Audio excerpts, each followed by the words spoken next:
Welcome everyone. तो आज हम स्टार्ट करने जा रहे हैं अपना सेकेंड पार्ट चैप्टर 4 का, जो आपका मुगल एम्पायर है उसका सेकेंड पार्ट पढ़ने जा रहे हैं। ये पेज नंबर 47 में हम लोग स्टार्ट करेंगे। ये पैरा आपका बचा हुआ था। दे सेलिब्रेटेड देयर जेनोलॉजी पैट्रिकॉली each rulers getting a picture made in the Taimur and himself. यहाँ पे उन्होंने अपनी वंशावली को एक चित्र के द्वारा बताया है, जो उनका मतलब कि जेनेटिक जो आगे बढ़ा था, जनरेशन जो आगे बढ़ा था, उसको उन्होंने एक चित्र बनवा कर बताया है। और इसमें each ruler getting a picture made of the Taimur and himself. प्रत्येक मुगल शासक ने तैमूर के साथ अपना चित्र बनवाया है। यहाँ पे मतलब कि वो शो कर रहे हैं, जो वो तैमूर वंश के साथ शो कर रहे हैं, ठीक है ना। Take a look at the figure 2। Figure 2 में देखिए आप, and which is the somewhat like a group photographer. और यहाँ पे आपका एक गुड ग्रुप की फोटोग्राफी की गई है, ठीक है ना। पिक्चर में आपको ग्रुप की फोटोग्राफी दिख रही है, ठीक है। Mughal military campaigns. Babur the first Mughal emperor, प्रथम मुगल शासक कौन था? बाबर थे, ठीक है ना। Succeeded to the throne of the Ferghana in 1494 which he was only 12 year old। प्रथम मुगल शासक आपके बाबर जो थे, जिनका शासन मतलब कि 1526 से 1530 ने के बीच में जिनका चला था, उन्होंने 1494 में फरगना राज्य का उत्तराधिकार प्राप्त कर लिया था। तब उनकी उम्र जो थी केवल 12 वर्ष की थी, 12 ईयर्स की उनकी एज थी, ठीक है। He was forced to leave his ancestral throne due to the invasions of the another Mongol group the Uzbeks. और उनको मतलब कि उस टाइम पे मंगोलों की दूसरी शाखा और उज़्बेकों के आक्रमण के कारण अपनी पैतृक गद्दी को छोड़ना पड़ा। मतलब कि बहुत सारे लोग परेशान कर रहे थे उन्हें, इस वजह से उनको अपनी जो थ्रोन थी उसको छोड़ना पड़ा था। After year of wandering he seized Kabul in 1504। उन्होंने मतलब अनेकों वर्ष इधर उधर भटकने के बाद फिर क्या किया कि 1504 में काबुल पर कब्जा कर लिया। In 1526, he defeated the Sultan of the Delhi, Ibrahim Lodi, at the Panipat and captured the Delhi and Agra। अब उन्होंने 1526 में दिल्ली के सुल्तान इब्राहिम लोदी को पानीपत में हराया और वहाँ पे दिल्ली और आगरा में कब्जा कर लिया। अब आपको देखना है table 1 chart some of the major comparisons of the Mughals. यहाँ पे चार्ट 1 में आप देखिए बहुत सारे मुगलों के बारे में बताया गया है, वहाँ पे थोड़ा सा स्टडी कीजिए। Study it carefully and C if you can notice any long term pattern. क्या आप कोई लॉन्ग टर्म पैटर्न देख रहे हैं कि ऐसा हुआ हो, फिर दूसरी चीज़ हुई हो, फिर वैसा ही हो गया हो? ये एक पैटर्न में जब चलता जाता है तो उसको लॉन्ग टर्म पैटर्न कहते हैं। You will notice for example the Afghans were immediate threat to the Mughal authority. अब आपने इस लंबे घटनाक्रम में कुछ पुनरावृत्ति ढूंढ सकते हैं क्या? उदाहरण के लिए आप गौर कर सकते हैं कि जो अफगान हैं मुगल सत्ता के लिए तत्कालीन खतरा थे, ठीक है। Note the relationship between the Mughals and the Ahoms, the Sikh and Mewars and Marwar.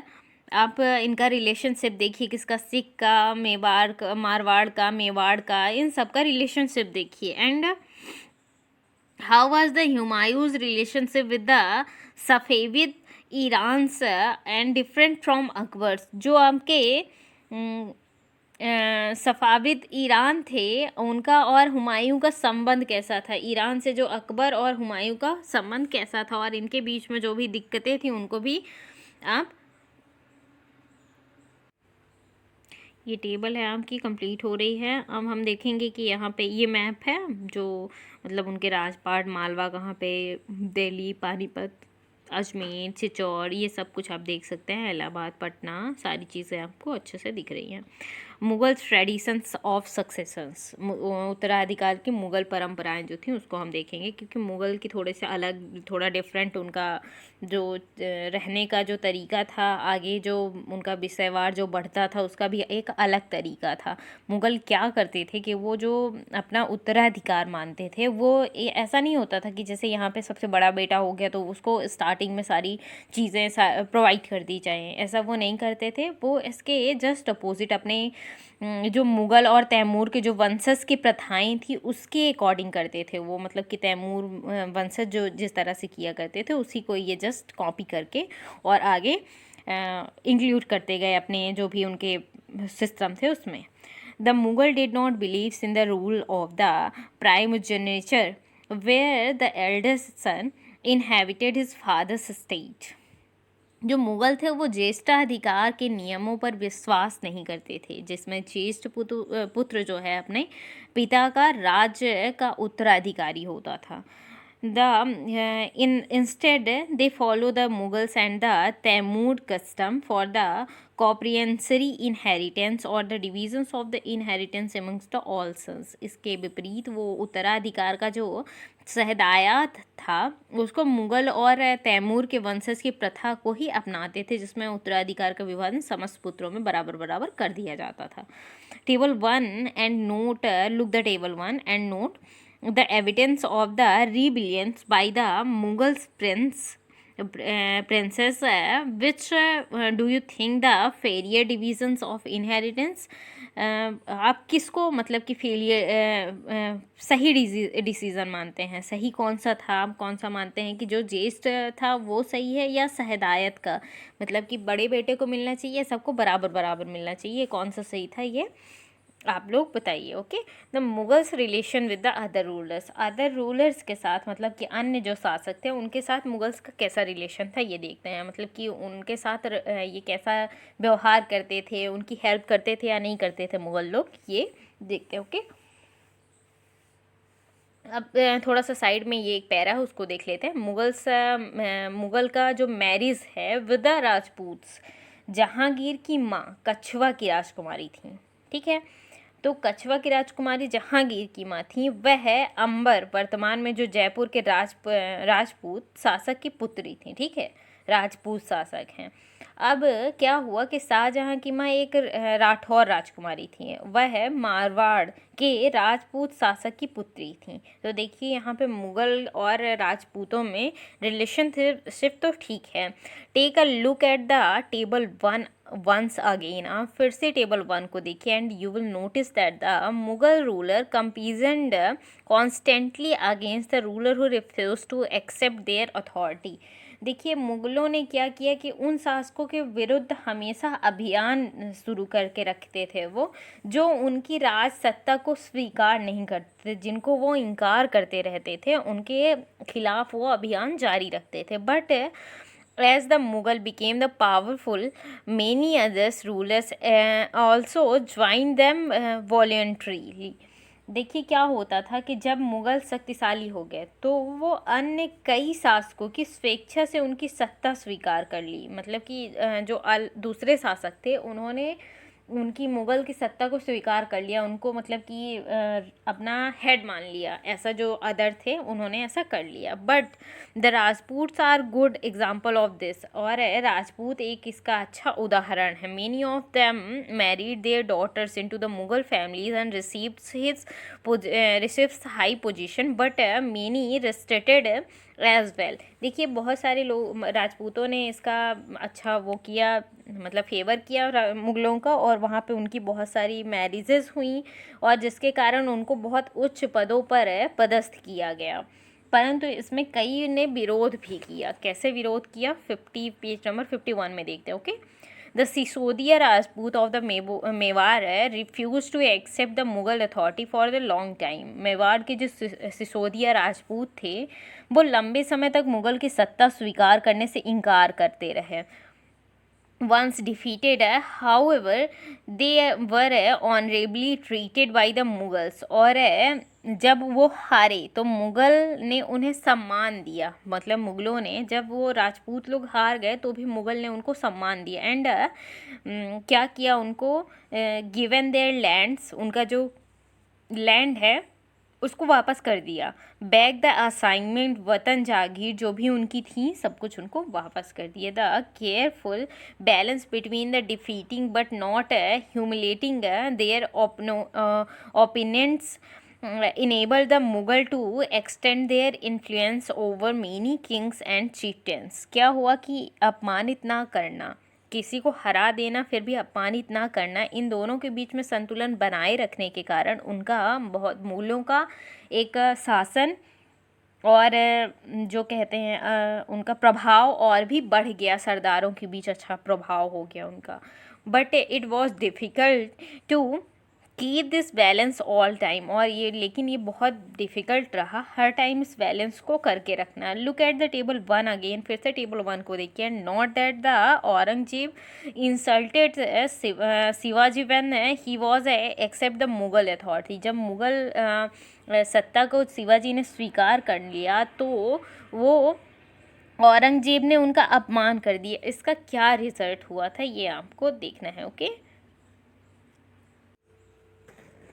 Mansabdars and जागीरदार्स।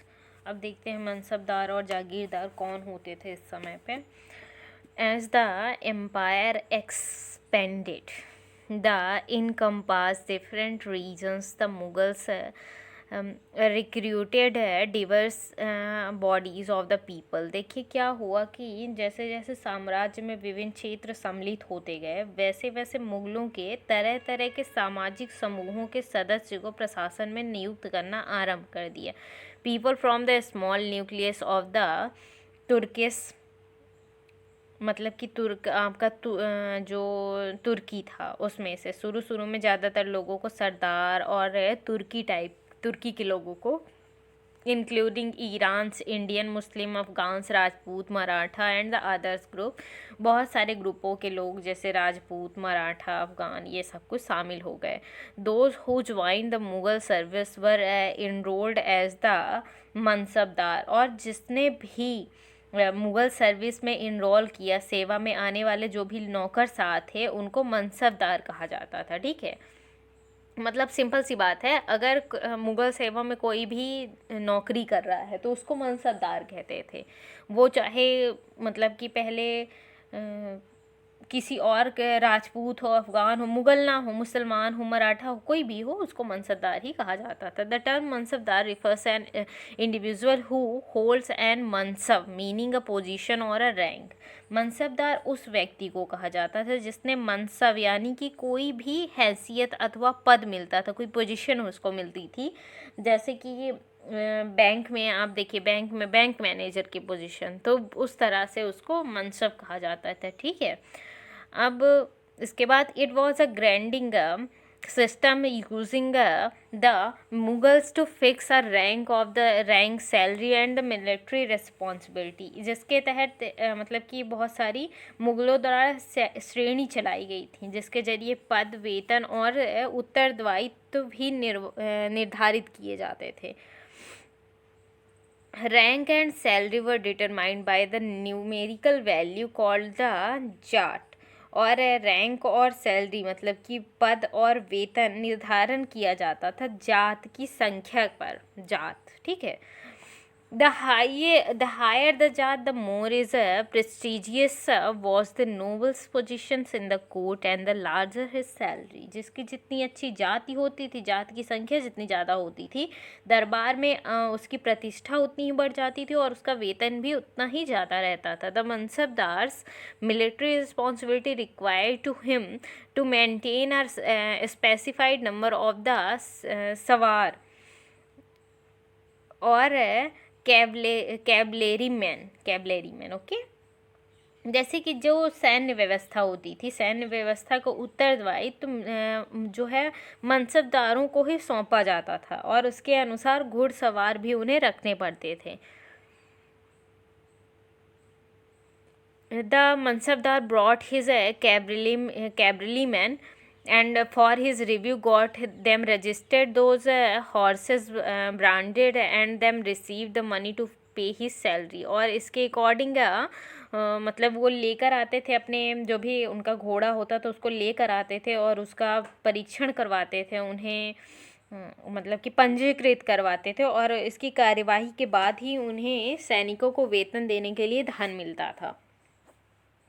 Mansabdars receive their salary as the revenue assignment called the jagir. और मनसबदार को अपनी जो सैलरी मिलती थी वो राजस्व के एकत्रित जितना करते थे उतनी ही सैलरी मिलती थी। And which somewhat like the iqta, जैसे इक्ता अभी हम लोग पढ़ रहे थे उसी तरह से, बट अनलाइक मुक्ति की तरह नहीं, एकता हम मान सकते हैं, ठीक है ना। जो थे मुक्ति और एकता में क्या यहाँ पे क्या डिफरेंस है उसको हम एक बार समझ लेते हैं। Most mansabdar did not actually reside in और द एडमिनिस्ट्रेशन देयर जागीर। बहुत सारे जो वहाँ के जागीर मतलब मनसबदार थे मुक्ति से थोड़ा सा डिफरेंट थे। क्यों थे? क्योंकि जागीर पर वो रहते नहीं थे और ना ही उन पर प्रशासन करते थे। They only had the right to review revenue of their assignment which was collected from them from their servant while Mansabdars them served in the while the Mansabdars are served in the part of the country.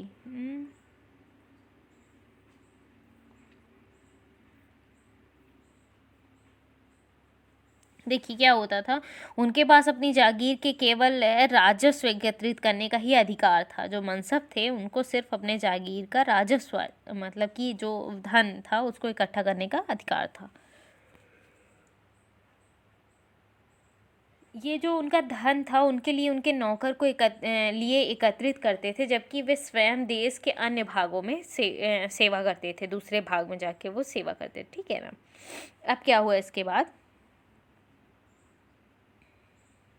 in Akbar's region, their jagirs were carefully assessed so that their revenues were roughly equal to the salary of the mansabdar. Akbar के शासनकाल में इन जागीरों को सावधानी पूर्वक आंकलन किया जाता था ताकि वो इनका राजस्व मनसबदार के वेतन के तकरीबन बराबर रहे। By the Aurangzeb's resign, this was no longer case and actual revenue collected was often less than the granted sum.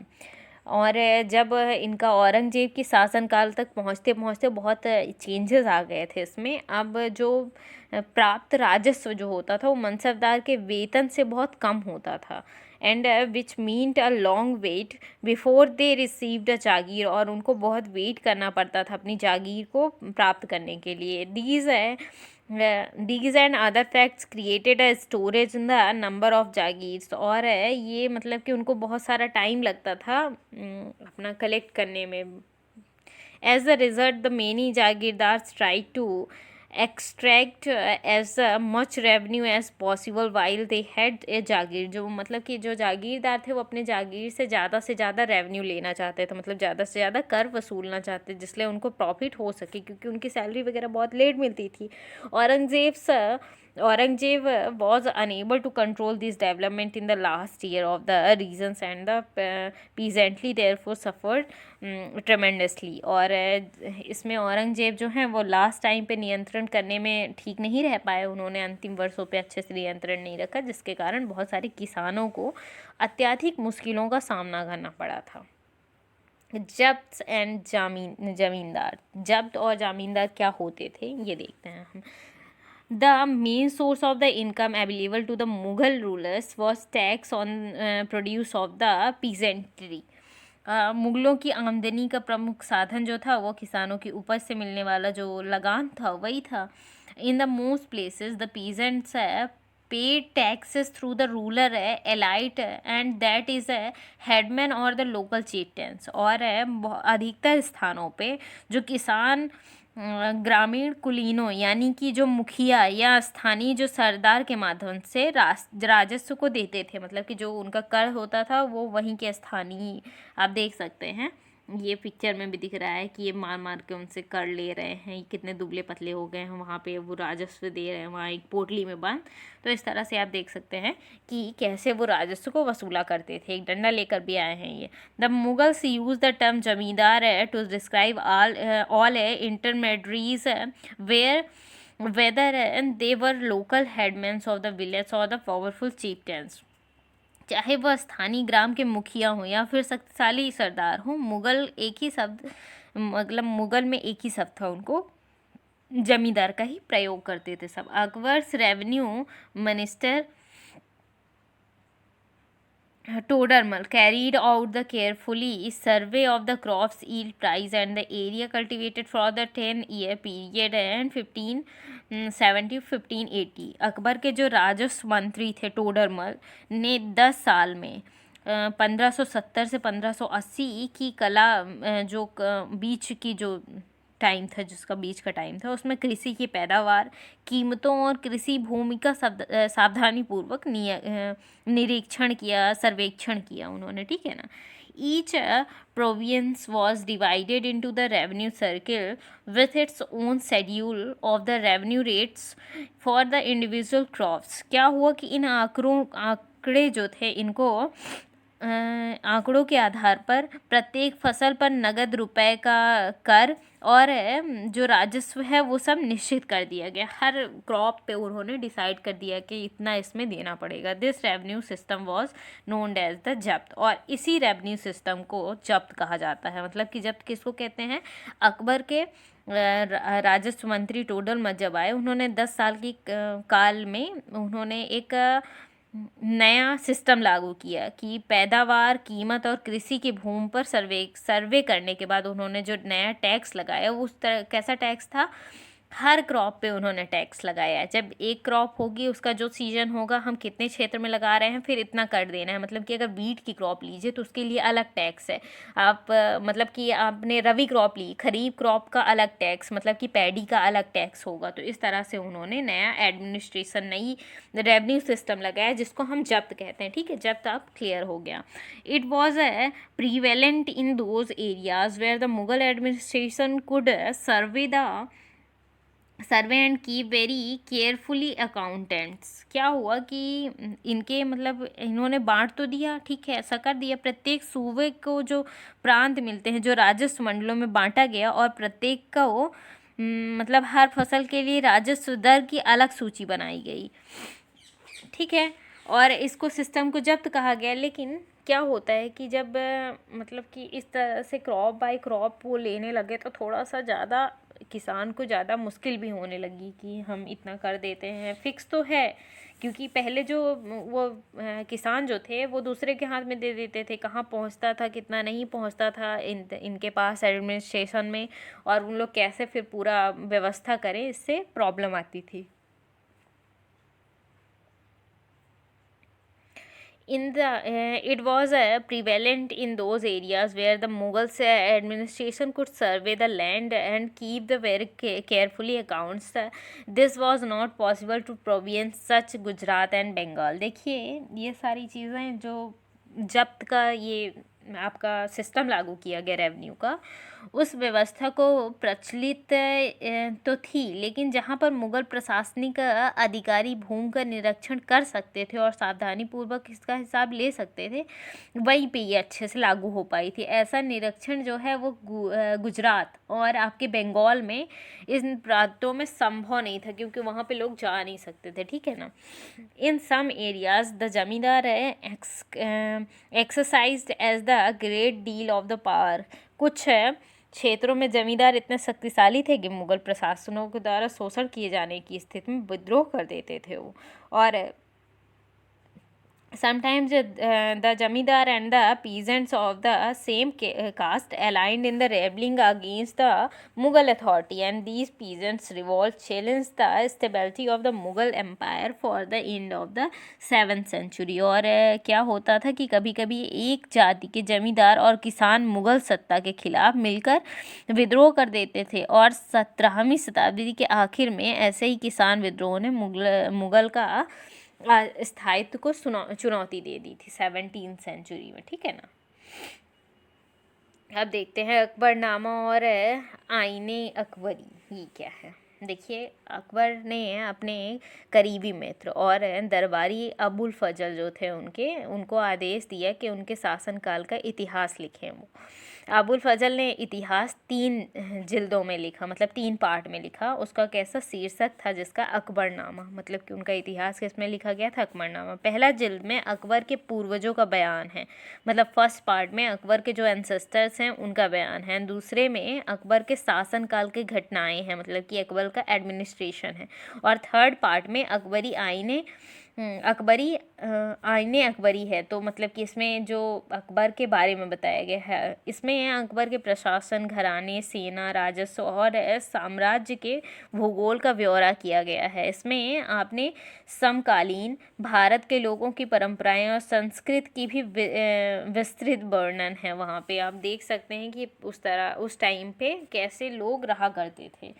तो ये सारी चीज़ें आपको मिल जाएंगी। और मेन फैक्ट है जो अच्छा है इसमें आईने अकबरी में, वो सबसे रोचक जो आयाम है वो विविध प्रकार की चीज़ों, फसलों, पैदावार की कीमतों, मजदूर और राजस्व का सांख्यिकी, मतलब कि आपका